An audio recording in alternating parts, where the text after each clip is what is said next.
संध्या live आवाज महाराष्ट्राचा। नमस्कार, मी सेजल आणि तुम्ही पाहताय संध्या लाईव्ह। विधानसभा निवडणुकीच्या निकालानंतर राष्ट्रवादी काँग्रेस पक्ष शरद पवार यांच्या नेतृत्वाखाली भाजपसोबत हात मिळवणी करणार का, याबाबत राजकीय वर्तुळात जोरदार चर्चा सुरू आहे।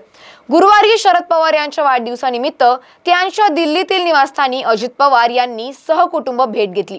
त्यानंतर शुक्रवारी दिल्लीतील उद्योगपती गौतम अदानी यांच्या घरी शरद पवार गटातील एका बड्या नेत्याने भाजपच्या केंद्रीय नेत्यासोबत गुप्त बैठक घेतल्याचं समोर आलंय।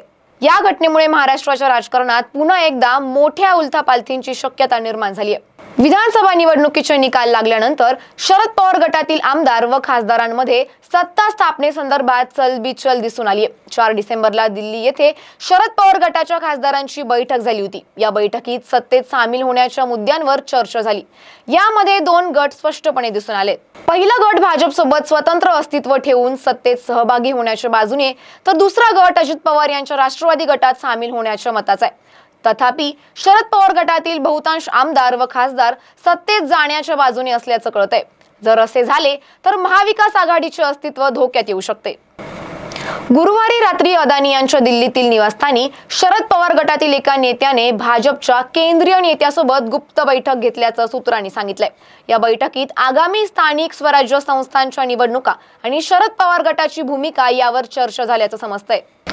गेल्या काही दिवसांपासून शरद पवार गटातील काही खासदार अजित पवार गटात सामील होणार असल्याच्या चर्चांना जोर आला होता। याच पार्श्वभूमीवर शरद पवार यांनी भाजपसोबत जाण्याचा निर्णय घेतल्यास काँग्रेस व उद्धव ठाकरे गटाची भूमिका काय असेल याकडे आता सर्वांचे लक्ष लागले। जर शरद पवार गट भाजपसोबत सत्तेत सामील झाला तर महाराष्ट्राच्या राजकारणात मोठा बदल होईल। महाविकास आघाडीचे समीकरण कोसळण्याची शक्यता आहे। तसेच भाजप राष्ट्रवादीचे नवीन समीकरण राज्यातील राजकीय गणिते पूर्णपणे बदलून टाकू शकते। आगामी काही दिवसात या हालचालींना अंतिम निर्णय होईल आणि त्यावर महाराष्ट्राच्या राजकीय दिशेचा निर्णय अवलंबून राहील। अशाच माहितीसाठी आमच्या संध्या लाईव्ह चॅनलला लाईक, शेअर आणि सबस्क्राईब करा।